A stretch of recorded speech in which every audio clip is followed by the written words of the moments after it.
शासन कर रहे सम्राट अशोक महान। अशोक महान केवल इसलिए महान नहीं कहलाए कि उनका साम्राज्य बहुत विशाल था, बल्कि इसलिए महान कहलाए क्योंकि कलिंग युद्ध की विभीषिका ने उनके हृदय को परिवर्तित कर दिया।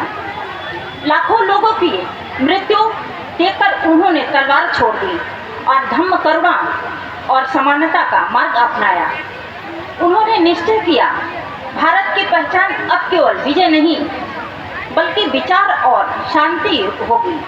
उसी परिवर्तन काल में उनके पुत्र महेंद्र और पुत्री संमित्रा ने राजसी वैभव त्याग कर धर्म और मानव कल्याण का मार्ग अपनाया। उसी समय श्रीलंका के राजा देवानामपिय तीसरे का सम्राट अशोक से मैत्री संबंध था। उन्होंने भारत से आग्रह किया कि बौद्ध धर्म का संदेश उनके राज्य तक भी पहुंचाया जाए। सम्राट अशोक ने इस ऐतिहासिक दायित्व के लिए अपने पुत्र महेंद्र को श्रीलंका भेजा। राजपुत्र महेंद्र वहां पहुंचकर राजा तिस्से से धर्म संवाद किया, उन्हें धर्म का उपदेश किया और श्रीलंका में बौद्ध धर्म की नींव डाली। लेकिन जब वहां की रानी अनुला और अनेक महिलाओं ने भिक्षुणी बनने का आग्रह किया, इच्छा प्रकट की, तो सम्राट अशोक ने इस महत्वपूर्ण कार्य के लिए अपनी पुत्री संमित्रा को चुना।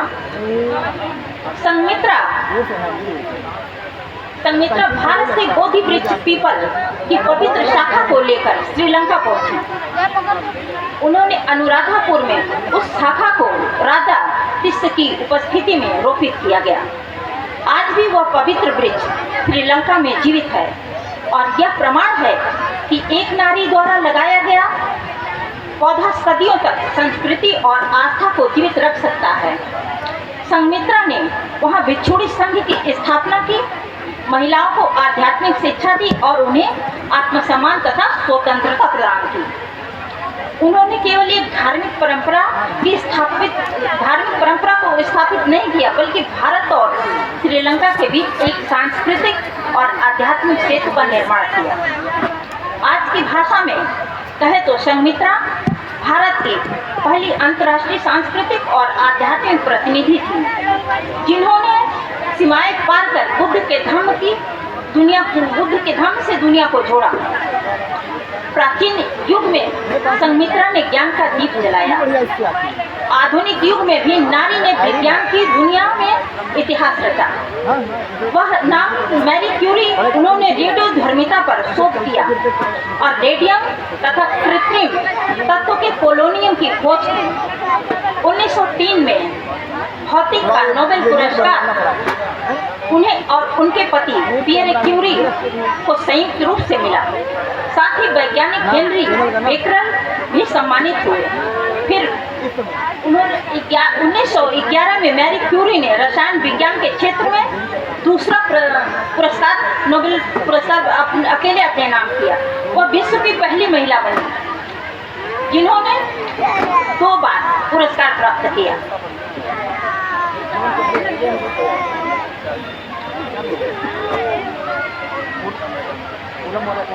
आज भी एक महिला है जिन्हें 2 अलग अलग विज्ञान क्षेत्रों में 2 नोबेल का पुरस्कार प्राप्त हुए।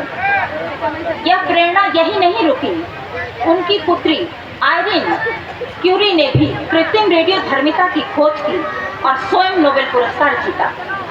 यह केवल एक परिवार की उपलब्धि नहीं, यह नारी प्रतिभा की पीढ़ी दर पीढ़ी चलने वाली विरासत थी। अब एक और प्रेरक कहानी। कृपया यहाँ कोई ध्यान दे नहीं रहा।